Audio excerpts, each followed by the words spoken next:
we're working. We're in the lab, and we're gonna make sure this happens as soon as possible.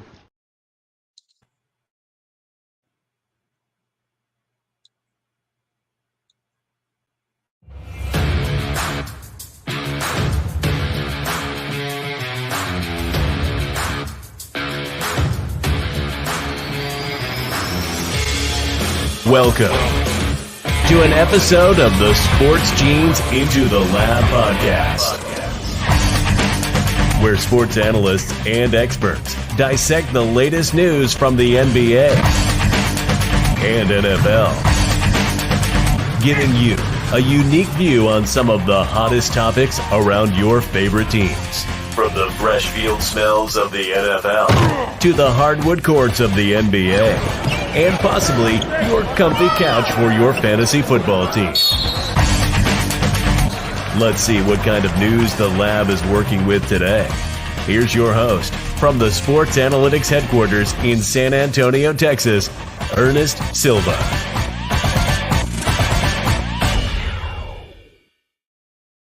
Well, I am glad to be back. We have a bit of a lag. But I think we're good now. Welcome to the Into the Lab podcast. I am your host, Ernest Doc E. Silva. That's right, powered by Blue Collar Media Group, or BCMG. Hashtag level up, the new saying for 2023-2024 season. Excited to have my co-host in the building. I see him here. Kenny Cotterill. What's up, brother? Yeah, after a 1-week hiatus, I'm back. I'm finally done traveling with work. We're in the CFL gear because I love that league and in no way tweeted how much I hate it on Sunday and then went back and deleted the tweets on Monday. So feeling good, feeling ready. Let's get after it. Kenny, you ready to talk some college football today? You know me, avid college football fan. Did watch the Johnny Manziel doc today. Highly recommended if you haven't seen it yet. Sweet. And of course, I am joined in studio. You may not be able to see him, but maybe a thumbs up on your screen. That is right. Orlando Mendoza is here in studio. What's up, brother? Hey, what's going on, guys? It's great to be back again. You know, that's 3 episodes in a row. If this podcast had a sponsor that you liked, Orlando, who would you have it sponsored by? It'd be sponsored by Carbuck, distributor of the Houston Astros. At that right, you are, Orlando. That is exactly who we would have on here. How about them Stros? I think they're losing right now, but hopefully they come back. Going to be a fun episode. Kenny and I usually get into some tough debates. He's probably going to ridicule some of my solutions, but we have a lot to talk about. U.S. women's national team, Anthony Davis, some Lakers stuff. We're going to talk some,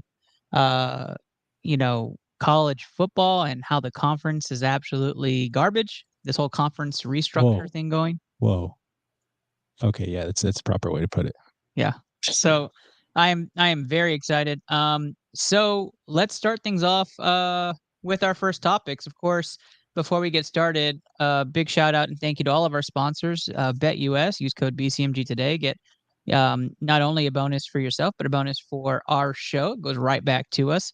And not to mention our wonderful Triple Double Basketball Academy and Taquito Express sponsors that have been with us since the very beginning, entering season 5 together.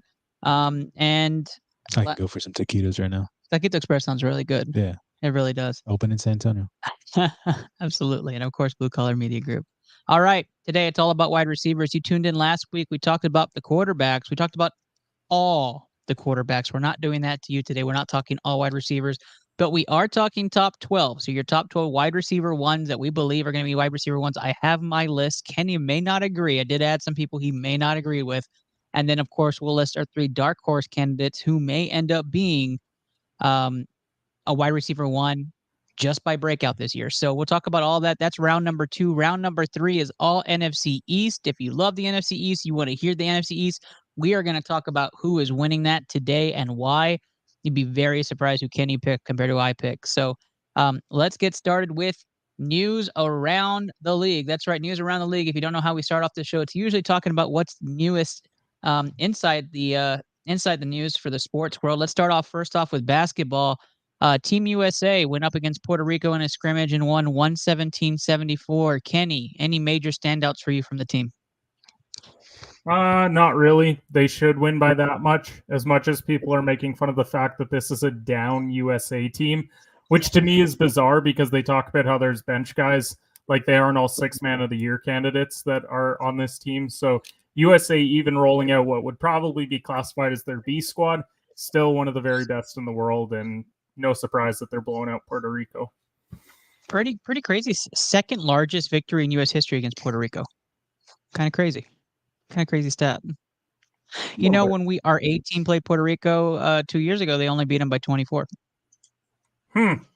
That's interesting. Yeah. Although that team did have some issues, I would say, with sharing the basketball at times, and I think this one's more of a cohesive unit. I think they're playing like a true international team, not a team of all-stars like they've been rolling out. Completely agree. I think the only thing lacking for this team is probably Jalen Green, but we'll talk about that later. All right. So next hot topic, adios U.S. women's national team, the not so sweet 16 exit. Just wanted to quickly highlight this. I got up at 4 a.m. I got up with everybody to watch this game. I'm not usually that soccer guy. Kenny knows that. I got up because I wanted to see them turn it around, right? They had 3 sloppy games in the group stage. And I said, make a statement. I want to watch it. And it was absolutely terrible in the first half. I mean, just sloppy play everywhere. Can't score the ball.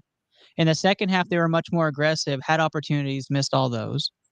Then you go into penalties, or not penalties, but penalty kicks. And, you know, Megan Rapinoe, and I forget who the other individual was that missed the goal as well in the 4th and 5th shot, just absolutely let down.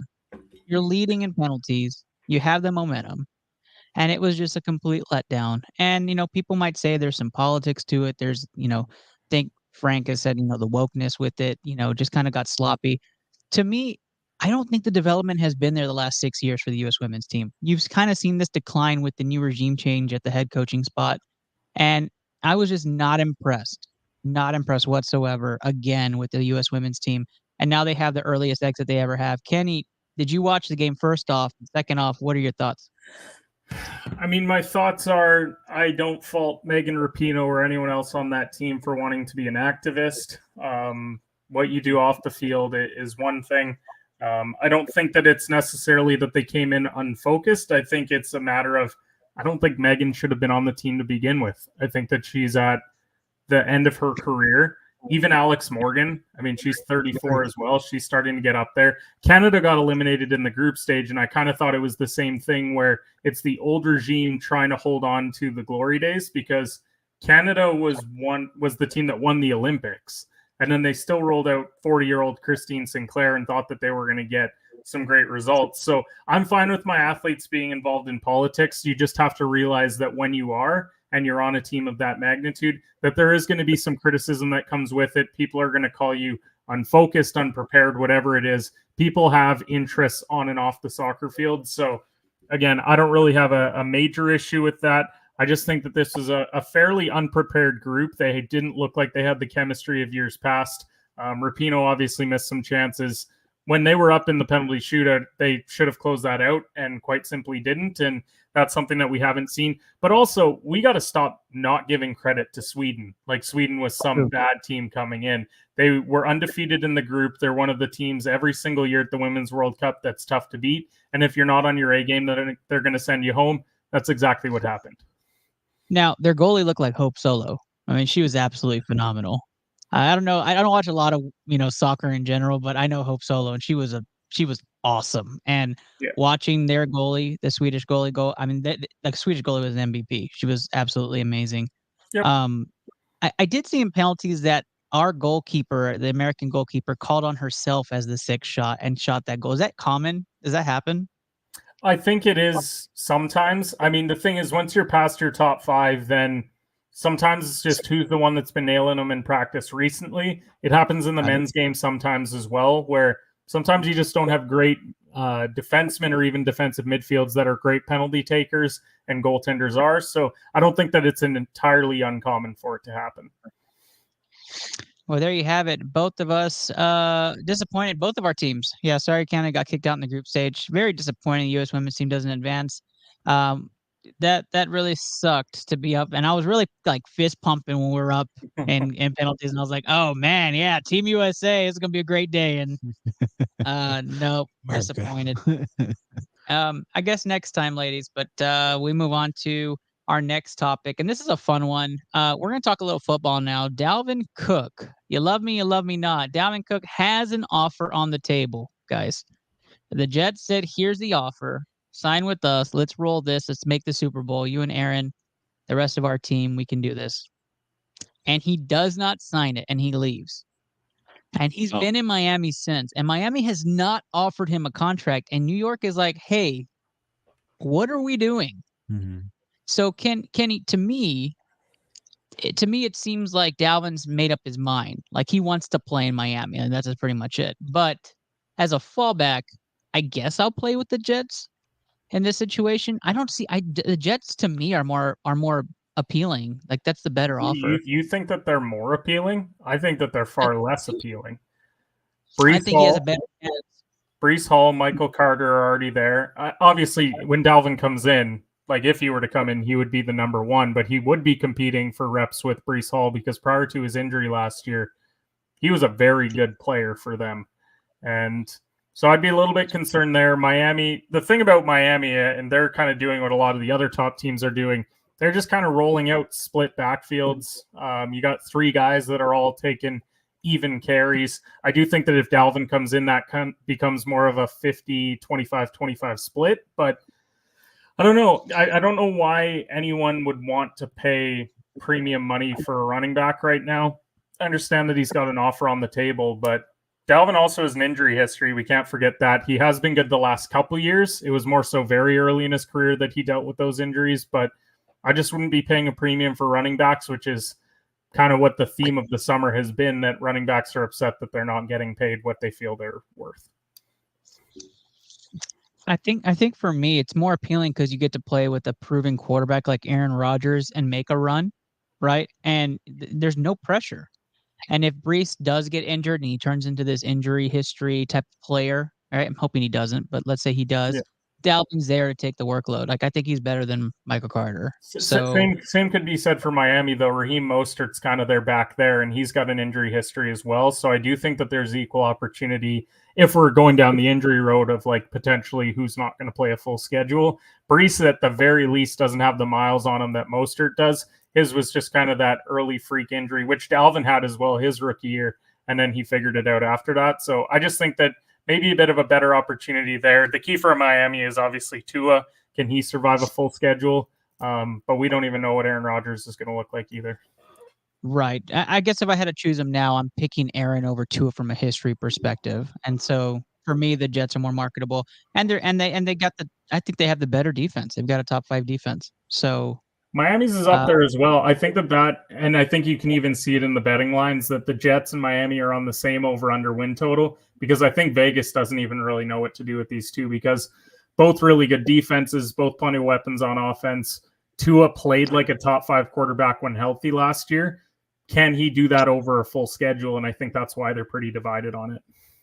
I think it really doesn't snow in Miami. Well, Delvin's from Miami, right? That's where he's currently housed. That's where his family's at, which is probably why he's staying down there. Wait, he didn't want to go back to Minnesota, who offered him $7 million back in July, and he said take a hike. Yeah, he left. He moved. It's like, oh no, my guy, I'm gonna go to Miami. They're gonna take me. It's warmer there. Then they drafted a running back, and they said Minnesota tried to tell him, "Don't worry, it doesn't snow here because we play inside a dome." But he has to go outside after the game is done, and that doesn't sound appealing in December. That's funny. Yeah. All right, let's move on. We're going to talk about Kenny's man, Anthony Davis, gets his contract extension. If there's more of us, we do our starter bench segment, but let's talk it out here. Anthony Davis, to me, huge fucking risk. But Kenny, I know you love the man, so I'm going to let you lead this discussion. What do you think about the extension? How do you feel about your Lakers? I mean, we're not shocked that the Lakers did this, right? No, not at all. Let's face it, this ship completely falls apart when LeBron says that it falls apart, and he needs his co-star, the star that he wished would have already taken over as the number one option on that team, and still hasn't done that because he can't play a full schedule. But Lakers kind of had to do this deal, signing that extension. He's now going to be here for a few more years, and let's see. I thought that they had a really great offseason of bringing in some quality bench guys. I've come around on that. I know that a couple months ago I was far less high on the Lakers and some of their free agency moves, but I think it's a good group. I think the West is pretty wide open. Hopefully Anthony Davis actually plays, because when he is playing at a really high level, we did see inconsistency in the playoffs. He would have 38 and 18 one night, and then the next night he would go for like 17 and 10. So I would like to see a little bit more consistency from him, but LeBron wanted him there. They're going to keep LeBron happy until he decides that he's ready to hang him up, and Anthony's getting that contract. So I'm glad you say that, because LeBron raises a huge question mark for me. Now his son facing health issues, and the thought process was always LeBron plays his final season with his son. Yeah. And who knows if that happens now. Do you think that the laces get hung up earlier in this circumstance with LeBron? And is that why you're extending Davis to guarantee you a star, so when he is gone, you can try to market and find somebody to come pair up with Anthony Davis?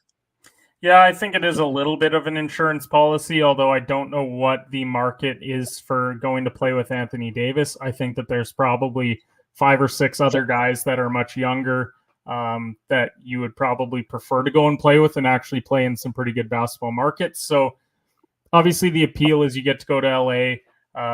If Bronny actually does come back from this and he's able to play at USC, and maybe he balls out and he still becomes a guy that gets drafted, I just don't know, having an issue like that, that's going to scare off so many teams, that he could average 30 in college and I would be concerned where he's going to get drafted at this point. So I just hope that he's in good health. LeBron, I think, is probably going to hang it up in a couple years anyways. He was probably hoping that Bronny would get there. I just don't know if that's in the cards now. But I just think as soon as LeBron retires, I think you probably have to blow it up. Hopefully you can move that Anthony Davis contract at that point, because I just don't think that you're going to track that second. And you need a third guy now in today's league as well to join him. And at $60 million a year, that's a lot of money. And then you got to find room for the other guys. Yeah, $54 million in 2025, $59 million in 2026, $63 million in 2027 with a player option. And he's not opting out of a $63 million player option, so you're pretty much locked into that one. Yeah. Yeah, wow. Anthony Davis, longtime Laker, or at least a Laker for life for now. So I'm going to ask this question to both of y'all. It's a question I've been talking about with a lot of people. And so I'll ask it first before we get into this whole rant, right? Is college football broken? And I don't mean from just a right now basis, but all the movement. If you're not familiar, a lot of teams have been jumping ship and moving conferences after Texas, Oklahoma kind of announced, hey, we're doing it, we're moving. Many teams followed from the Pac-12. That conference is almost gone at this point. Kenny, from your thought process, do you feel like if the college football snowball continues to roll, this system is broken at this point? It's going to be hard to kind of wrangle in this kind of condensing of conferences. I wouldn't call it broken at this point. I think that we're in the middle of a transition in college football. That's very evident with everything that's happening with the Pac-12. I'm obviously not the biggest college football fan in the world, but from the few short years that I've watched it, I think people are a little sick and tired of it's the SEC and everyone else.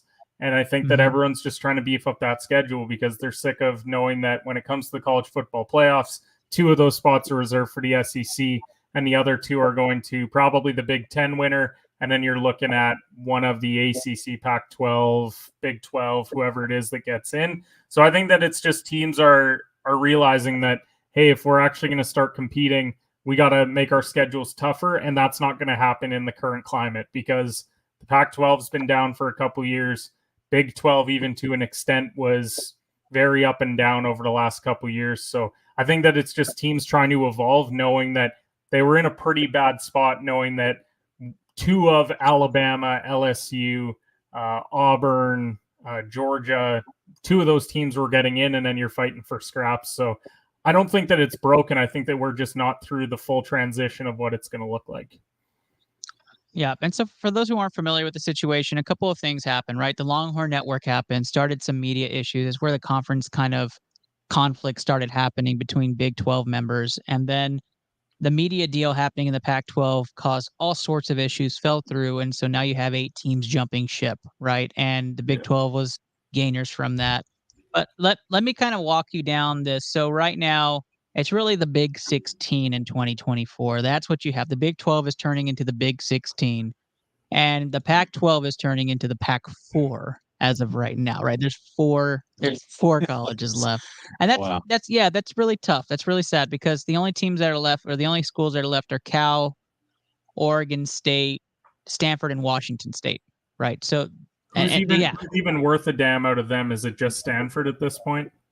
Yeah, I think so. Cal's okay, and Oregon State's made a couple of runs. They've had 2 really good It just seasons feels in like Tech. name recognition when it comes to college football. Stanford is definitely the standout, and the other 3, unless your name's Aaron Rodgers coming out of Cal, then I really don't care about your football program. Yeah. So they've been relevant for the last 30 years, right? At least one time. So the SEC is really, and I put the 16 there just so you can understand how many teams are there. It's the SEC 16, but it's the SEC just period. They separate themselves, interconference, and then of course the ACC is actually 14 teams, or 14 schools, and that's kind of the power. Oh wait, I'm missing one. Yes, right. The Big 18, right? So formerly the Big 10. They're now the Big 18, which is nuts. 2024, like the power has shifted to basically the Power 5 conference. And given the way it is, you can only play each other with so many schools. Right. Like it's basically 9 conference games for most of these. Yeah. Wow. So yeah, exactly. And you can really just fill it up and then just put like a little filler to start the year, right? Go put in a Sam Houston State, make yourself feel good, and then really battle it out the rest of the year. But okay, before we jump into this, I put a lot of thought through this. So Frank Labuda, I met with him. We were talking about it. He was like, "Hey, how do you fix college football?" And I thought, okay, if I was the guy and you asked me, how do you fix college football? I said, it's a 4-step process. So I went through this. I looked at the school contracts with media. I looked when they're eligible to move. I made this call. So here we go. All right. Okay. Step number 1. Yes, this is probably more or as much work as I did to my fantasy top 12. So this is I'm putting time and effort. So for all you listening, for you watching, congratulations. You're getting a little bit of a education here today. For those that watch on TikTok, I'm sorry, you're going to have to listen to this 2-minute rant. Here we go. All right. Step number 1. It's not going to be 2 minutes. And I have a lag. I have a lag. So I don't even know. Okay, here we go. Step number 1. You continue to consolidate. Okay? The Pac becomes the Pac Mountain 16. You combine the Mountain West with Pac, and now you have a 16-team conference there. Okay? Yep. So hear me out with that. The Mountain West currently has teams like Boise State, Hawaii, San Diego State, UNLV, Wyoming, New Mexico, Colorado State. Like some of these teams have been pretty darn good the last few years. And then you include Stanford and Cal and the ever so lasting gobstopper of Oregon State. Okay. So you have this conference that has some meaningful teams in it that have had some meaningful games the past decade. Okay. That's step number 1. Go ahead, Kenny. No, I'm listening along. This is a teacher lesson here. All right. Step number 2, I looked at all the schools and universities that have media contracts and have conference alignment contracts coming up, and this is what I came out with.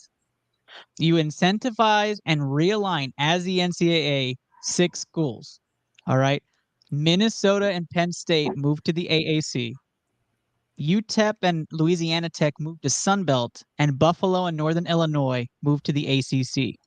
Now, this is all not only works with contracts and years for 2024, 2025, but it also works geographically for these conferences. So you're not asking teams to fly across country, which is currently an issue. Right. All these conferences are realigning with East Coast and West Coast teams, and the flight schedule is going to be nuts, and players are going to be. The only exception would probably be Hawaii. Yes, but even in this, Hawaii always has this issue, right? Because it's Hawaii. Yeah. So now, okay, now with that realignment, you have conferences hitting the 16 mark across the board. Okay. Now, in order to do it as the NCAA makes sense, you now have 8 16-team conferences or 16-school conferences you expand your playoff system to 12 teams. You make 8 auto bids and 4 at-large qualifiers. Okay? Now, the first question most people will come up with will say, there's going to be 10 conferences, Ernest. You're absolutely right. There are. Okay? You're still going to have those independents. You're still going to have Conference USA. You're still going to have the MAC. Okay? That's 26 schools with football programs that will not get automatic bids. Yeah. Okay. Nor should they. But right. And it incentivizes those like Notre Dame or Air Force. No, not Air Force, Army, UMass. It encourages them to join a conference or work a deal where you join a conference. And then you can talk about expansion, right? 26 almost worked 8 times. It's missing 2 teams. 2 schools would be on the outside, which would probably still be Notre Dame because they hate joining conferences for some reason. So step 3 would still have your tournament process. You expand that tournament. And here's the kicker with this. So with 16 schools in each conference, okay, you now can do 8 conference games and 2 non-conference games. So you still keep those 26 schools included in schedules while also being able to work with other conferences every 3 to 4 years to fit those 2 games. So it keeps your media happy and it keeps school money flowing through the conferences. I think that this 4-step process could very well save college football conference play. And that's my lecture for today. I think that there is a couple really bad conferences that are going to get auto bids. Like your Pac West, is that what you called it? Pac 16 West? Pac Mountain 16. Pac Mountain 16. So who's the like big programs out of there? Like, is it just Stanford? Because I'm trying to figure out who's contending with Stanford in that conference. It would be Stanford, Boise State, Hawaii, and Cal. Ugh. Wyoming maybe, if you consider Wyoming up there. I find it hard to believe that Penn State would leave the Big Ten when they have so many great rivalries within that conference.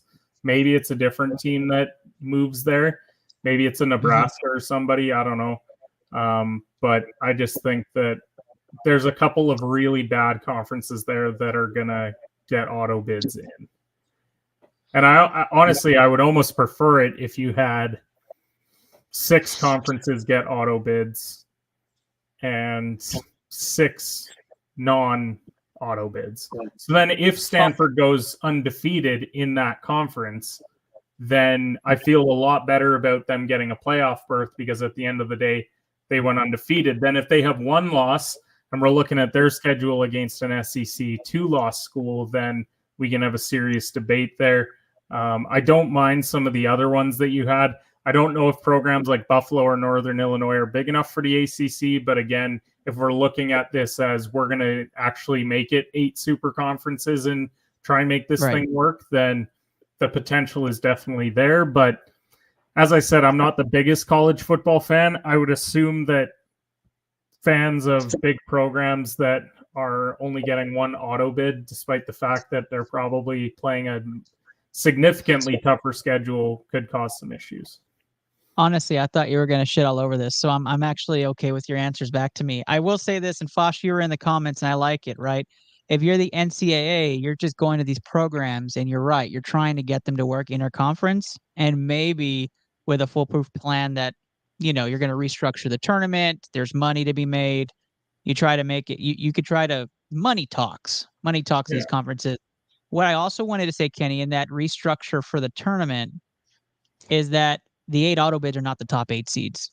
Like you could have a shit conference, maybe you get an auto bid, but you're the 10 or the 11, the 12. Yeah, you're the 12 playing the 4, right? I guess I would just feel weird if for whatever reason you're in that Pac 16 Mountain area and you're a 2-loss school. I just feel kind of gross having them get an auto bid as a 2-loss, knowing that they probably lost to, let's face it, like Hawaii and Oregon State. And you're like, Jesus Christ, like we've got a team that possibly beat Alabama is sitting on 3 losses, but they don't get in. And that doesn't. We have that now. We have that problem now, though, right? Yeah, like we have that. I mean, here's the thing. It's an imperfect system, and there's really no way to make it perfect. Yeah. There's going Mine's to be a definitely scenario every year where someone gets screwed. So I have a question. What Sure. do you mean incentivize? Like what on step 2 there? What you talking the about? money talk. The money talk would be that, right? Like your program will get media spotlights. You're going to, Mhm. you're going to realign to make more money in that conference, and here's why. The NCAA can step in. Here's our tournament bracket enhancement. We only have 4 right now, And maybe 6. We're going to double that. and what's it like now? Right now, conference is basically the wild west. Right now, you can choose to go to another conference because most are accepting with this super conference happening with the SEC. The SEC is absorbing all these powerhouses, so everybody's scared that the Power Five is going to end up being like the Power 80 at this point, right? It's going to have these 16 schools in each conference. One has 18 already, and like the Pac 4, what do we do now? Mhm. Right? Yeah. Like there's only 4 schools that have no conference. So if they decided to go get those 4 schools, they're still the Pac-8. That's literally 10 less than the SEC. It would be I'm sorry, 8 less than the SEC. It would be 10 less than the Big 18, right? And so you're you're competing with these large conferences, and exactly Kenny's point as to, well, how can we not let somebody who played against Bama, Texas, and Tennessee or whatever it may be, then we have somebody who plays Hawaii, Cal, and Because Oregon State. I'm less concerned about having like LA Tech and whoever the other ones were that you had going to some of those other conferences, because to me, the talent's going to win out in those ones. It's the one Right. specifically for me is that Pac-16 Mountain, because I just don't think that there's enough there program wise to warrant an auto bid. What if now we're talking about like doing something like NCAA football, but what if you end up taking out the bottom 2, popping in a Notre Dame and Yeah, then there's some legitimacy to it, but we're talking about only one school probably out of all of them that's been in the playoffs since 2000. Would that be fair to say? Or even a for national the title game? independents, is that what you're saying? Like for the Pac Mountain 16, is Stanford not the only team that even went to the playoffs? Yeah, they're the only team. So that would be my concern. Again, if you throw in Okay, that's Notre okay. Dame, Sorry, go ahead. I don't mean to talk over you. if you throw in a Notre Dame and you throw in somebody else, then I can legitimize it of, well, on their schedule, and granted, Stanford could make it where, hey, we're gonna play Ohio State as one of our non-conference. We're gonna play Penn State as one of our non-conference and actually bolster your wins. But I don't think that you would have to incentivize them to actually do that, because otherwise we're just gonna get them playing 2 bad schools, and then they go 7-1 in conference play. They're a 1-loss team getting in with an auto bid with playing nobody. Yeah. Again, I don't think it's a perfect plan, but I think it definitely has merit. And with these certain schools, again, I was I was very limited because not all the schools have contracts that are up for review, right? So I was like, Yeah. how can I pick and choose which ones Mhm. fit? Yeah. And then I had to go and look and when the next media deals were coming and if the NCAA would even do this. This would be my solution because it's all in capability and capacity of the NCAA and conferences and those specific schools. I did have one alternative that I kind of ran into at the end, right? Because like I said, there's still 26 schools that would be out there at large.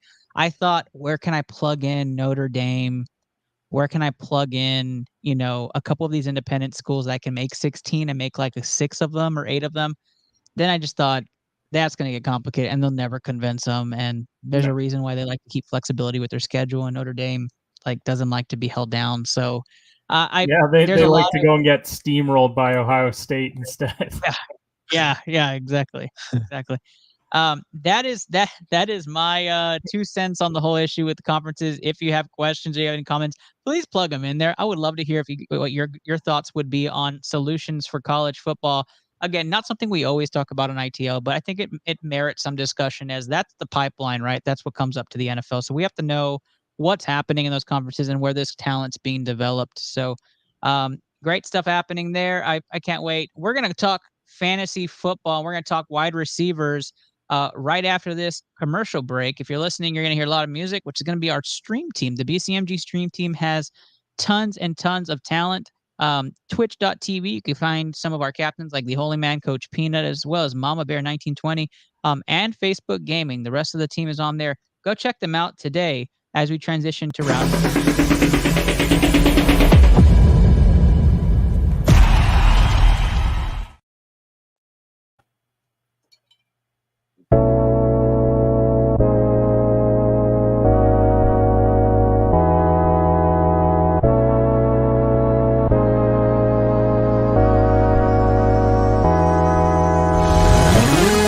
Jill going down the hill. Gonna go fetch Jack in his little pills. Jack feeling down and that's pretty bad. Let's go. Oh! Yo! Clip that! Clip that headshot! Nice. No! A pistol. What the Okay, that didn't count. Woo! Let's go, baby! Clutch it up! Yeah, I like it! What? No way! Did that precision just kill me? Let's go! Nice, Papa! Papa with the clutch kill at the end. Let's go! Oh, I missed. That was bad. Got him. Nice. Alright, I'm going to go steal their shit. That is definitely green. You're dumb and it's orange. We're both wrong, red.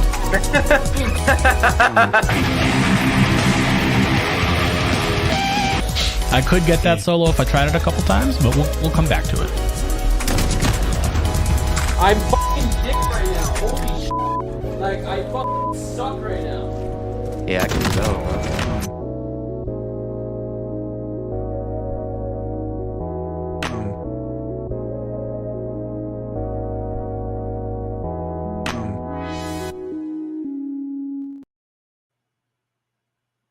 All right. We are back. The BCMG stream team, check them out today. All right. We are going to talk fantasy football whiteouts. This is PPR. Obviously, that's what we do here on the show. I hope you guys are ready to take some notes because this is going to be a lot of fun. Kenny, do you have your top 12 ready? Yeah, I whipped it up 4 seconds ago. So let's get it. All right, round number 2. Now, Kenny, keep your 3 dark horse candidates to yourself. Londo, do you have 12 guys? Yeah, brought to you by Yahoo. Oh my gosh. Londo has his top 12 ready. We are going to have a show here. All right, number 12 for me is going to be Deebo Samuel. I'm going to go Deebo with number 12. The quarterback situation in San Francisco is not phenomenal. However, Deebo Samuel continues to deliver every single year for fantasy outside of any injury concerns. Deebo will be doing it not only on the ground, but also through the air. Christian McCaffrey will be the focal point of that offense, but I think you'll be hearing a lot of, Christian McCaffrey is the guy. It's going to be a lot of him. A lot of people are worried. Analysts are worried about Brandon Ayuk and Kittle and everybody having some sort of damper on Deebo's numbers this year. I am not. I feel like Deebo came into last season. He said it himself. He wasn't 100%. And this year, he's going to show everybody why he's the best receiver in football. I'm going to believe him. I'm going to say he's at least a wide receiver 1 with a lot of upside this year. That's my number 12. Kenny, what's yours? I'm going to go with Garrett Wilson here. We were just talking about Rodgers and how he's going to have such an impact on this offense. From everything that I'm seeing at camp, he's running some great routes. They're developing some chemistry early on. Obviously, we are in the August days of watching all these training camp videos, so you don't have a lot to go on, and sometimes they don't always work out. But I think in a situation like this, where he was clearly the number 1 there last year, I see a lot of pretty average receivers around him. So I think he's just due for a monster year, probably going to go for 1,200, 1,300 yards. So did you just call Alan Lazard average? he's actually... I'll only give Alan Lazard credit because Randall Cobb, no. Corey Davis, no. I'll at least give Lazard that he's the number 2 on this team. Exactly. Londo, who's your number 12? I got DeAndre Hopkins. D-Hop gets a 12 spot from Londo. I'm just going to let you say who the 12 is, Londo. I'm going to just let you go number by number, okay? All right, yeah. Did you have a reason why? No, not really. Okay, then that's what we're gonna that's what we're gonna do. All right, number 11 for me. We're not gonna repeat. We're not gonna rinse, repeat, and go. It's Garrett Wilson for me. I actually have him 1 spot above Debo, he's my number 11 candidate. Kenny, who's 11 for you? That's where I have Jalen Waddle. I think he's the second best number 2 option in the entire league. Tyreek's obviously the over-the-top guy, but Waddle's a great possession receiver. He's developed some great chemistry over the last couple of years with Tua. I just think that he's a really good option, so he's my number 11. Londo, who you have at 11? I got Mike Evans at 11. Mike Evans at 11. Yeah. Wow. So already with those two that Londo named, I'm just thinking about who could possibly be off this list. I'm really so curious. We might Mark, we're going to clip this whole segment, and when Londo's right at the end of the season, I'm just going to stop podcasting. Mike Evans with Baker Mayfield. Hey, I'm stunned. And I'm a major Mike Evans fan. I actually think that he's been slighted pretty much his entire career. They act like he hasn't been the most consistent receiver in football probably for the last decade. He consistently puts up 1,000 yards every year, even if he misses a couple games. I don't know why people hate him so much. I completely agree. And Londo, I've actually, in my mock drafts, I've drafted Mike Evans in almost every single one. So I like it. Let's go to number 10. Number 10 for me is out of New Orleans. It's Chris Olave. Chris Olave came out as a bona fide number 1, and he'll have Michael Thomas alongside him. Derek Carr comes into the fray. Everybody says he's one of the best wideouts in football. And if you talk to other receivers and other corners, when you listen to what they're talking about in training camp, Chris Olave is on the radar. The NFC South is very much winnable. There's going to be a lot of games where there's going to be a lot of points down there, not a lot of defense. I like the fantasy output. I think he's a bona fide wide receiver 1 out of New Orleans. Kenny, who do you have? I have the best number 2 option in football here, T. Higgins. I think that Burrow obviously is going to look for Chase on a lot of the deep routes, but I don't know if there's a receiver in the league that I like more if you're going to throw it up to the corner of the end zone than T. Higgins. I just think that he made a ton of special catches last year. So long as he's healthy, because he's kind of missed a couple games over the last few years, I really like him. So give me T. Higgins. T. Higgins, Chris Olave. Londo, who do you have at number 10? I lost my list. Give me a sec. Okay, Londo's getting his list back. Jordy Nelson. I'm just kidding. Just kidding, Londo. Actually, I had Debo Samuels as number 10. Debo Samuel. Yeah. Debo makes the list at number 10. I'm thinking about all the guys who are missing, and it's going to give me a stroke. Okay. I'm excited. We're definitely going to keep track. That moves us to number 9. Number 9 on the picks. Starts off with me. This is going to shock Kenny. I don't think he expected this. Kenny, number 9 for me, Amari Cooper. Amari Cooper in Cleveland makes number 9 for me. Kenny doesn't like it. I don't care. When Deshaun Watson came back, Amari Cooper was balling last year. Like, he was absolutely stupendous. He was shocking people. He won some people some fantasy leagues. Another offseason together. You had Deshaun honed in. Cleveland's going to have to shoot out probably half of their games to even come close to a playoff spot. That AFC is stacked. So if you're going to do that, it's going to be the Deshaun Cooper connection. I think Amari shocks people and makes top 10. He's my number 9. Kenny. So, yeah, Amari's not near my list, but I won't say much more than that. Number 9, Calvin Ridley. People forget how incredible Calvin Ridley is at football. He's playing with the quarterback that probably was the hottest in football the last 6 to 8 weeks of the season last year. Came back in that playoff game with Christian Kirk as his number 1. I think that he slides down to a distant number 2. Ridley's going to have a massive year, so I like him at number 9. I am going Amari Cooper in this. Kenny goes Calvin Ridley. Both probably unorthodox 9 picks, not on everybody's list. Londo, who do you have on number 9? I don't know if you'll like this one. I have CeeDee Lamb. CeeDee Lamb comes in at number 9. I don't hate it. I don't hate it. That's a good pick. Sure. That's a good pick. Number 8 coming in on the ITL top wide receiver list, top 12 wide receiver list is A.J. Brown. A.J. Brown comes in at number 8. A.J. Brown, the number 1 receiver in Philly. Jalen Hurts and the Philadelphia Eagles were killing teams last year so bad that they didn't need second halves. And they also didn't need a ton of work for him in the second half. So you probably got all your production out of him in the first half of games and just kind of cruised. I do think Philly regresses a bit this year. The schedule is a little bit tougher. those 50-50 games are not going to be fully won like they were last year. I think Philly is probably leading some foreshadowing in our NFC East segment, but I don't think Philly is going to be as bona fide on the offense as they were last year. So I'm going to take A.J. Brown here at the 8th spot. Similar production to last year, maybe a little less on the touchdowns. Kenny? I'm going to go with Amon-Ra St. Brown at number 8. Jared Goff very quietly had a top 5 or 6 quarterback year last year. He threw for like 4,700 yards, threw for plenty of touchdowns, not a ton of interceptions. They've got all this stuff happening with Jameson Williams. I think that he's going to get a ton of targets. He's got that chemistry with Goff. They no longer have Swift out of the backfield as well. It's going to be Gibbs by the looks of it. So I really like Amon-Ra. I think that he's due for a huge year. A.J. Brown and Amon-Ra St. Brown, the Sun God, has been chosen at number 8. Londo? I got Terry McLaurin. Oh my God.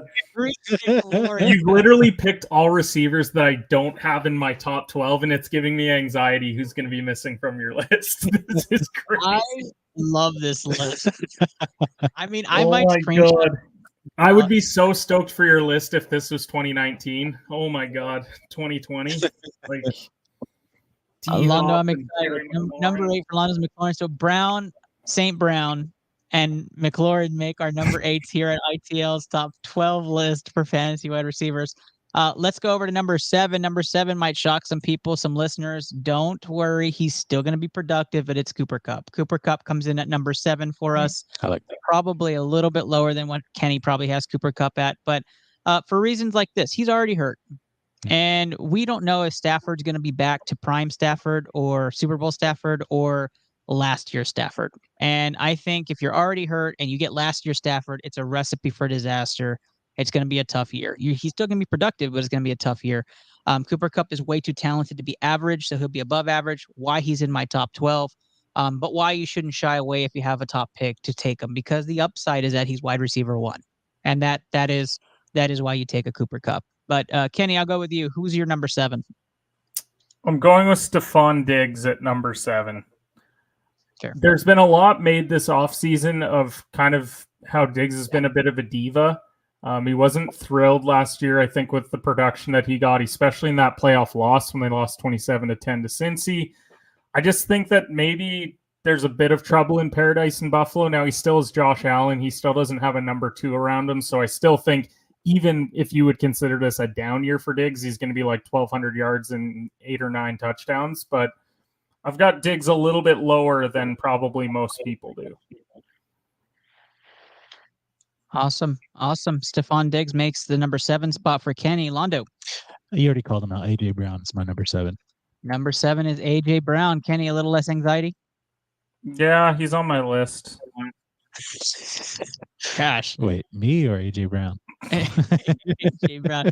We're nearing the halfway point. Let's get through pick number 6 here. Number 6 on ITL is Stephon Diggs. Stephon Diggs, for reasons already said by Kenny, makes number 6 on my list. Just a little bit bigger on Stephon Diggs. I think him and Josh Allen will still rock out to a very fast start this season. He may end up being wide receiver 1, but then he'll come back down to earth a little bit going into November and December with those tough months in the snow. Yeah. I love Allen Diggs. Matter of fact, in the Dirty Dozen League, I stack them every year. Like that's my guaranteed duo. So absolutely love what Stephon Diggs bring to the table. I still think touchdowns will be up. I still think catches and yards will be up. And he wants to be the offense. Aside from Josh Allen, he wants to be the offense. So I love that in Buffalo. Kenny, you're number 6. This is where I have A.J. Brown. I think a lot of people are maybe a little bit lower on Brown as well because Devonta Smith's there, and they're thinking that he's going to be taking that next step. But what I like about Brown's value this year, Philly plays the toughest schedule in football. They're going to be playing a ton of close games. So we're not going to have what happened to Philly a lot last year, which is where they started blowing teams out and then they kind of just started running the football. I think that they're going to be throwing plenty this year. Hurts has shown that he can throw that deep ball, and he's got a great connection with AJ. And they scored a ton of touchdowns together, so give me A.J. Brown at 6. A.J. Brown and Stephon Diggs are number 6 picks on ITL's co-host top 12 list. Londo? Cooper Kupp. Cooper Kupp at 6? Right behind yours, yeah. Okay. Londo, your list is rounding into shape and form. If your shockers make your top 12, I mean, I'll be excited. I'm excited already. Oh, did we seriously lose the host of the show? Wow, this is incredible that this has happened. We have some technical difficulties here at the studio. Okay. So funny thing, since we're at the halfway mark, that's perfect. So the we're at the halfway point, but there's a button on my mouse that kicks me off the screen. Oh, And nice. before the show started, I hit it like 4 times, and I told myself, "Don't hit that button during the show. Whenever you I got concerned that your power went out, and it was just going to be me live. Kenny just takes We over would have the watched show. Kenny. We with no ability to control the banners either, so I would just be going through, and it would just say Diggs at number 6 the whole time. The number 5 pick is Stefan Diggs. Yeah. The acronym The number 4 STFEFON will start with the letter S. Yeah, at letter S. At letter S. The superior wide receiver on my list, number 5. The tenacious. Anyways, that is the halfway point for the top 12 receivers. The lists have been amazing. We start off with number 5, our top 5, right after this quick.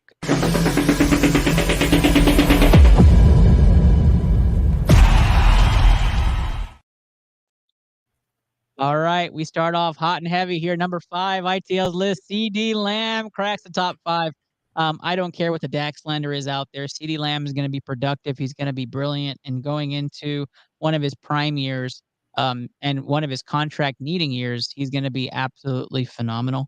CeeDee Lamb will be doing everything from the slot. They'll be taking off the top with Brandon Cooks and also filling out the need with Tony Pollard from the backfield. You can't cover all of them. And CeeDee will have half of those targets. I think Dak has a career year. I've been telling everybody in my circles, don't listen. Just follow the Dak train. It's going to be a big year for the Cowboys. So I'm all about it. CeeDee Lamb is number 5 for me, wide receivers this year. Kenny. This is where I go Cooper Kupp. I had troubles leaving him out of the top 5, knowing that just the year prior he was a Triple Crown winner. I think that they're going to trail in a lot of games because they don't have the defense that they once had. They still don't have a great running game. Really don't have a great number 2 option there even. So I just think that his production will be high. So long as Stafford plays, then he'll catch like 120 balls. And for me, he's a great PPR option, especially. Yeah, I think I'm a little more down to earth for my pick for CeeDee Lamb too. I think last year I had him at number 1, and everybody told me I was crazy. So at least I didn't do that. Did that end up being true? Not at all. Not at all. I mean, he was great. He was great. Londo, who's your number 5 pick? I had Stefan Diggs. Okay, Stephon Diggs makes number 5. Stephon. Your list, Londo, has definitely come back. It's just a little behind y'all's. Yeah, with those, with the exception of the 2 crazy ones. I want more crazy. So let's make it crazy. All right, number 4 for ITL's list, host, co-host list comparisons. Number 4 for me is Jamar Chase. Jamar Chase gets number 4. Only because I worry about Burrow's injury. Okay, so I feel there's going to be 4 games where we're very Joe Mixon heavy and we're very much not playing the pass. Only because they're hinting, he's saying, take your time coming back. We don't need you right away. That's the only reason I lean 4 on Jamar Chase right now. In 2 weeks, that could very much change because Joe Burrow's fine. So he would definitely bump up on my list. Kenny. That's where I have CeeDee Lamb. A lot of things that you said. What prevented me from having him top 3 was that I think that Brandon Cooks coming in takes a little bit more production than maybe some of the guys prior had said. But I do think that Dallas is in for a pretty good year. I don't think that it's a division-winning year because I still think the Eagles are the more well-rounded team. Spoiler alert for our next segment. But they're still a top 3 team in the NFC. What? They're still a top 3 team in the NFC. What's wrong with that? Damn spoiler in the segment. Londo, give me your pick. Well, since you're a big fan of the Bears, I'm going with DJ Moore. Actually, no. I actually had Jamar Chase on mine for number 4. Please. Kenny, did you turn around and get your trash can? Were you that sick about it? DJ Moore, wide receiver Number 4. That's the shirt Londo will wear all season, every Sunday. DJ Moore is my number 4. I'm making it already. It's in production. I love it. So we have Chase, the wonderful CeeDee Lamb, and DJ Moore as our number 4 picks. That takes us over to our top 3. Top 3, we're here on the Into the Lap podcast. Your host, Ernest Docky Silva, with Kenny Cotterell, and of course, producer / in-person co-host, Orlando Mendoza, Londo for short. Number 3 is going to shock Kenny. It's going to shock the world. It's Davante Adams. Davante Adams comes in at number 3 for me, and here's why. He's going to be targeted 205 times this year. Like, he is going to be thrown the ball 2 times every single possession that they have, and he's going to have like 16 targets a game. And I just, other than Michael Mayer, I don't know who else you care about in that Raider offense, especially if Josh Jacobs holds out. That is going to be all Davante. And it doesn't matter if you have Jimmy G, if you have Baker Mayfield, if you have Derek Carr, if you have Tim Tebow himself in that backfield, you're throwing the ball 205 times to him. He's going to catch 60% of them. That's it. Davante Adams' production is going to be there. If it connects and he has the type of season I think he could have, we could be saying Davante Adams is number 1 next year. Finish wide receiver 1, that is. But right now, I think with the amount of targets he has in production, with the stats we have from last season with Derek Carr, I think Davante Adams finishes top 5, easily could be number 3. So that's where he falls on my list. Kenny. So I don't have Davante in my top 12 this year. Yikes. Wow. Yikes. Okay. Because I am going the complete opposite route, where I think he falls off a cliff this year. I think that it's a horrendous team. I think it's a horrendous quarterback. I think it's a horrendous offense as a whole. I think that he's going to get doubled a lot, because outside of Hunter Renfrow, there's not really a whole lot else in that offense. I just think that he's going to struggle. I think he's going to take a lot of hits, and I just don't like him from a fantasy perspective this year, and I can't get behind it. But my number 3 is Tyreek Hill. The thing that prevented me from top 2 was the health of his quarterback. I think if Tua plays a full schedule, he's top 2, if not number 1. But Tyreek, with that deep ball, he's just incredibly special. And what also hurts him is the 2 guys that I have ahead of him. I just think that they have a little bit more chemistry with their quarterbacks. So give me Tyreek Hill at number 3. Beautiful, beautiful. Londo, number 3 for you. Yeah, I'm with Kenny on this one. I'm with Tyreek Hill. And Tyreek Hill gets 2-3 bids. Yeah. 2-3 bids. That's great. That's great. When Adams either gets hurt or goes off for 200 yards week 1, we'll revisit this segment and talk. Okay, yeah. Yeah, we will. We will. This. That's fine. Number two on the ITL top 10 wide receiver list is Tyreek Hill. Tyreek Hill got number 2 for me. I just think he's gonna be the guy in Miami like he was last season. Everybody says they can't keep up with him, so he's gonna get at least 1 deep ball, in 10 games. And I think he's just gonna go off. His touchdown numbers will increase. His yards will increase. As long as Tua plays a full season, his numbers shouldn't do anything but go up. I do think if Tua plays a full season, he does target Tyreek Hill more.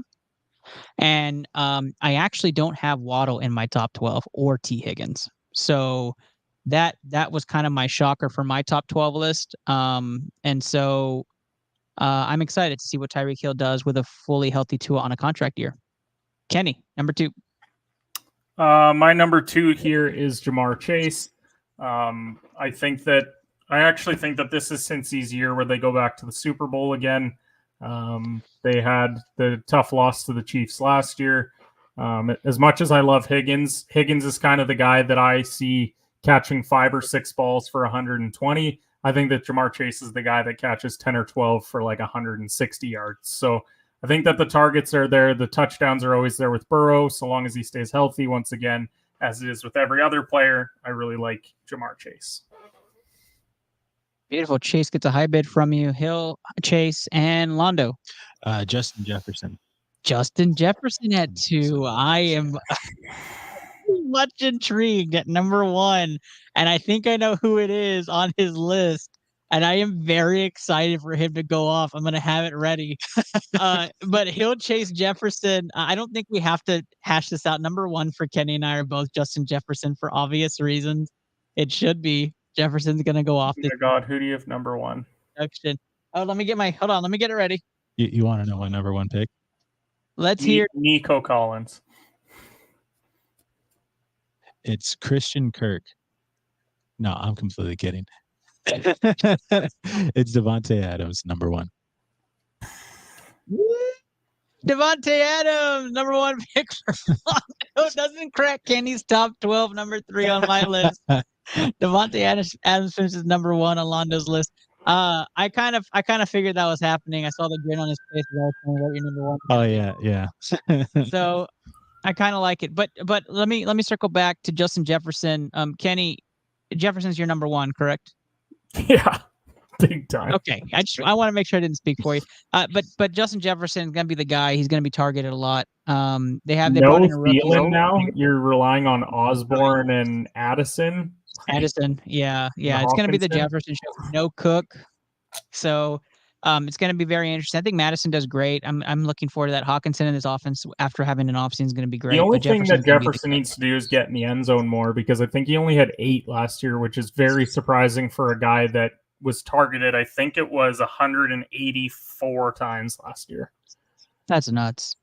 That's just nuts. Crazy. Do you think? Quick question: do you think he gets to the 1,800 mark this year? 1,800.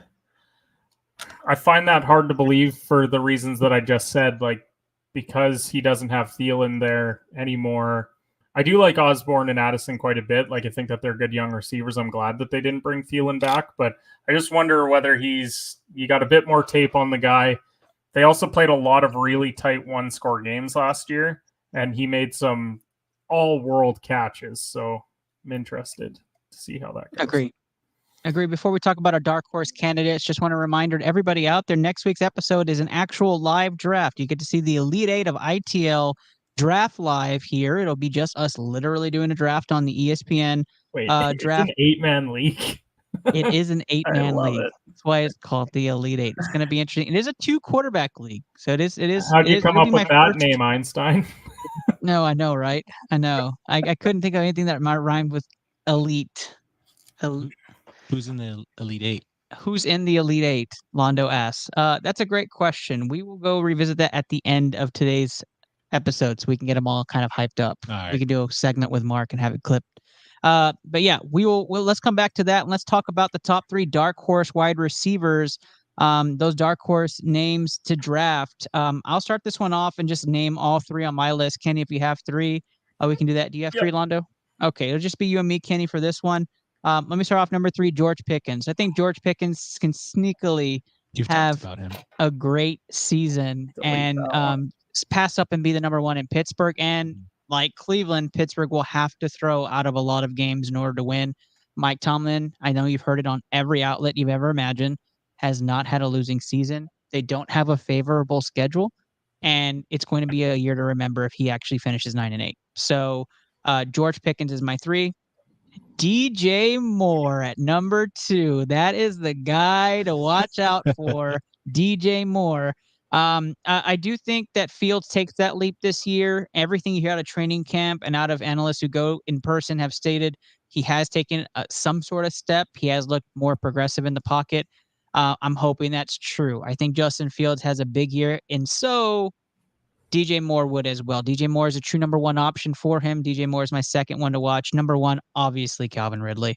I didn't want to put him in my top 12 without knowing for sure where he's at and how he looks. He already had did not practice because of rest. I don't know how in shape he is. He's obviously fast as hell. So, like the guy is stupendous. First 3 games, I know for sure if it's a dark horse, if that's just a locked in top 12. We'll talk about it on the show for sure. But Calvin Ridley that's my top 3 right there. Kenny. So first one that I'll give is Michael Pittman. Everything that I'm hearing is how impressed people are with Anthony Richardson. I don't think that that's a very great receiving core, but I think that if Richardson, especially rookie QBs, they tend to gravitate towards their first option. I think that first option is obviously Pittman. So I think that he's a great dark horse, and they're going to be trailing a lot as well. So he's going to have to try and throw them back into some games. Number 2, I'm going to go Drake London. Kind of similar thought process where Ritter and him had some good chemistry at the end of the year last year. Pitts doesn't appear to be the guy. Bijan's going to get a lot of focus now in the backfield. I just think that that's setting up for a great year for him. And number 3, Jerry Jeudy, because I don't think that it can get any worse than it did for Denver last year. And if Sean Payton even makes them half as good, then Judy's going to be a big reason why, because that was Russ's main guy when he was producing. So I don't love Cortland Sutton. We already know that receivers are dropping like flies in Denver. So I just think that Judy's he's going to get 8 to 10 targets every week. Makes sense. Yeah, I love it. I love all of them. I love all 6 choices. Like all 6 of those could actually be top 12. If that was my receiving core in that 8-man league, I wouldn't be too upset. Which there's a possibility that it could be. It is very true. It is very true. Right after this break, we talk NFC East in our final round on tonight's episode. We appreciate you guys hanging in there. It's been a fun one. We talked college conference football. We talked top 12 wide receivers. Let us kind of debate and see where the NFC East. We've talked soccer. We did talk soccer. Wow. Yeah, we did. Before we go over to that, let us go ahead and transition over with our usual new transition courtesy of some of Fiverr. We had a person at Fiverr do for us, so we absolutely love that tool. Yeah, it's been great. Right after this 7-second break.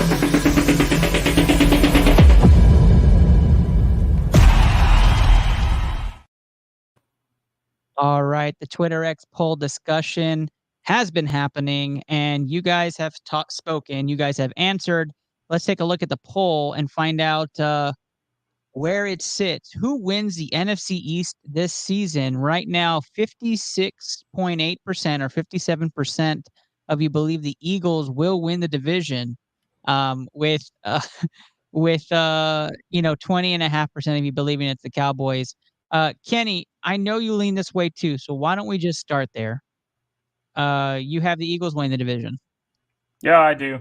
I just think that even for losing a couple guys, the fact that they were able to draft that kid in the first round where they did, who, yes, there was character concerns, but I think in an Eagles locker room like that, that's filled with so many veterans, if there's a roster that can help him kind of grow up, that's the one to go to. And I just think that's a stacked defense still. Hurts coming off, had there not been Patrick Mahomes an MVP season, they've still got 2 great number 1 options. They've got a running game that they've kind of revamped by bringing in Swift. They lost Sanders, obviously. They brought in another running back. I can't think of who it is right now, but it's a backfield that's a bit different. Who? Nobody said anything. Oh, well, I'm getting some feedback then. But I just think that that's a team that has a ton of options.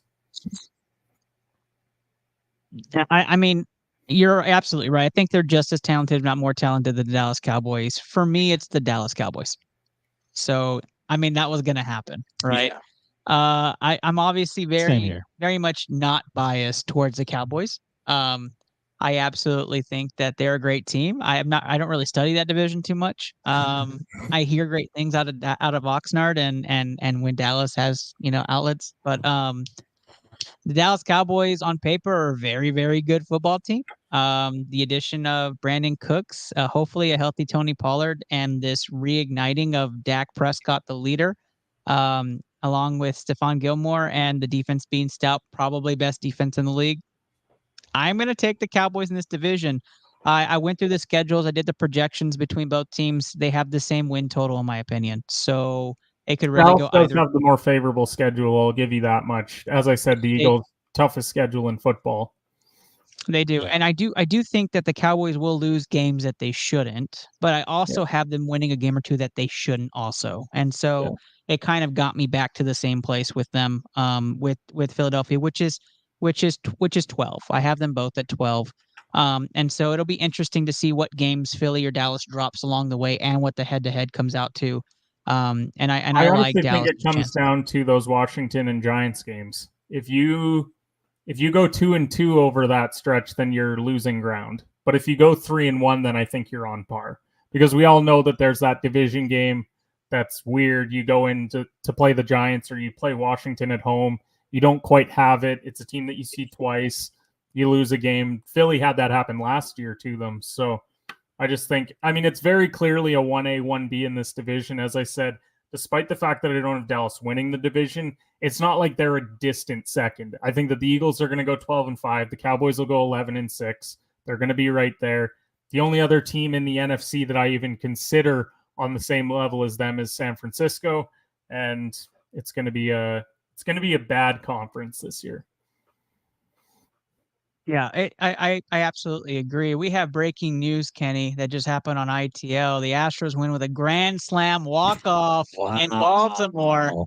We didn't think we'd be talking Astros baseball, but we absolutely have to. Kyle King Tucker himself, walk-off grand slam. We're covering it live on ITL. We had it on the Jumbotron, but for connection purposes, we turned it off. Now we're kicking ourselves. Astros win 7-6 in Baltimore. Crazy stuff happening in Baltimore, though, if you haven't been watching. Another one for the Astros. That's awesome. All right. That is the show, guys. That is the show.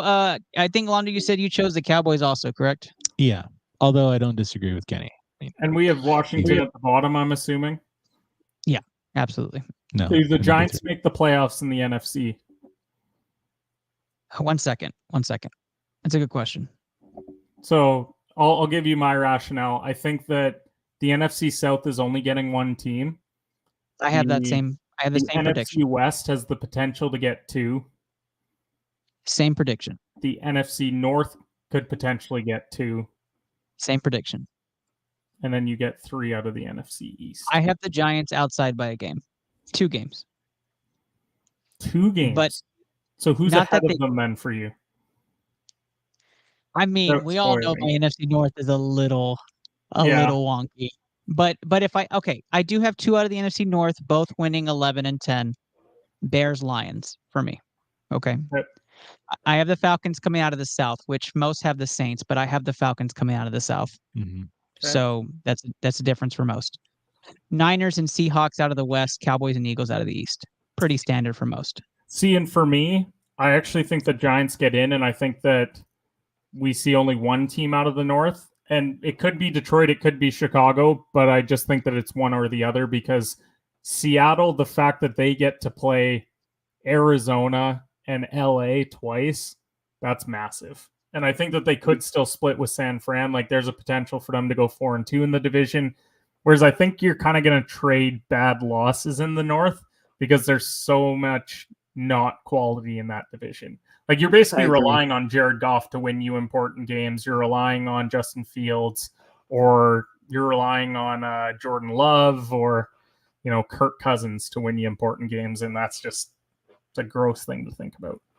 Or DJ Moore. I have the Vikings and Giants both like right there missing it, so either of those can really swap in. But I put the Seahawks tiebreaker and pushing them in, and Falcons obviously have a division winning. They'd be at the same win-loss. But yeah, I agree with you. It's going to be interesting. I think the NFC is wide open as far as who comes out of the NFC. I think obviously the Eagles are the favorites, but everybody else is kind of a crapshoot. And for the AFC, it's just stacked with talent. It's nuts. Yep. The AFC is just bonkers.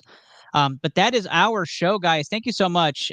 3 long shows in a row. It's good to be back. Next week is the live draft for the Elite 8. And most members of this show will be on there. We will do an official challenge and recording and put it out there. So Lando will get his wish. Appreciate the late arrival, but always love Jordan, one of our amazing stream team members. Congrats on the new family member to you, my guy. And excited to be a part of this. Kenny, why don't you tell everybody where they can find you daily? Yeah, so Competitive Hedge is back as of tomorrow. We got some soccer future bets and some other bets going on for that. EPL season kicks off Friday, which is awesome because I was sick and tired of baseball being on and being the only thing that you could bet on for the last 6 weeks. That's the 6-week hiatus that I took. But super excited. We're getting back to Monday, Wednesday, Friday. Go check out our Discord that we're a part of, the Cook the Books Discord. Over 18,000 members there. And all of the great stuff over at BCMG, Off the Ball Network, all the people that I'm supported by. And appreciate you having me on as always. Yeah, absolutely. Absolutely. Londo, of course, as always, live in person, my co-host, my guy. Yep. Thank you so much for being here today, buddy. Tell people where they can find you. Well, you can find me right here on ITL, mostly. I got Twitter at Londo4291. but this is all I do. So all you do. You do amazing work, buddy. Thank you so much. You know, when you haven't seen the studio, we're gonna do like a huge like pano view of the studio. Londo has put so much work into doing this with me. It's been fantastic working on this project together. Oh yeah, it's been fun. There's a lot of love there. No love lost there whatsoever. You guys haven't even commented on all the work that's been getting done in my studio. I mean, I've got like one jersey behind me now. So like if that doesn't say sports, I don't know what does. I mean, it looks great, man. Especially since my head takes up the entire frame, so you don't actually notice that the jersey's there until I go. I know. I didn't even know you had a jersey. Matter of fact, I was going to tell people when you get off, you just walk towards it and then you scoop underneath it and put it on and walk out. That's actually a different jersey every time. It's just what you're wearing for the day. What's he doing there? Like a. Who's playing? That's Kenny's jersey on the wall. It's soccer edition, so you know soccer jerseys up, and then when we get to Monday, we'll throw up. I don't own an AFC East jersey, so maybe I'll throw up like a DeAndre Hopkins or something, just topical for football, you know. You're like a Mr. Rogers there. Golf bets. It's just a polo shirt. It's great. Yeah, it's just some random polo. It's just a red one, actually. You just put the red polo up there. All right, guys. Thank you guys so much for tuning in tonight. We appreciate all of you. A lot of love for everybody. Good luck with all of your bets this week. We don't have a BCMG guarantee until week 1, which is the second week of September. The draft is next week, and our teams. Yes, so I do have the list here. It's myself, Kenny Cotterell, Steve, the General Reisner will be making his appearance next week. Frank from Let's Be Frank, our new segment coming into season 5. Chris Borak, which is Plus Walker in our comments, but you've seen him on many shows. He'll be leading a segment called The Old Guys, which would be a debate segment we have here on ITL. We have JPP's Finger Bangers, which is just Luke himself. And our new recruiter, Coop DeVille, which is Squid Cooper. He'll be in, and of course, the infamous Davis Cordova is in the league. So Kenny and Davis, obviously best friends. We'll have a star-studded lineup. Londo moderating. It's going to be a lot of fun.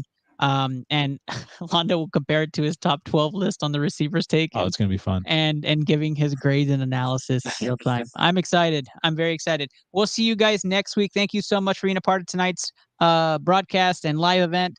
Catch all of our new TikToks on our new TikTok page, Add Into Lab Pod on TikTok. And then please listen to our episodes. Always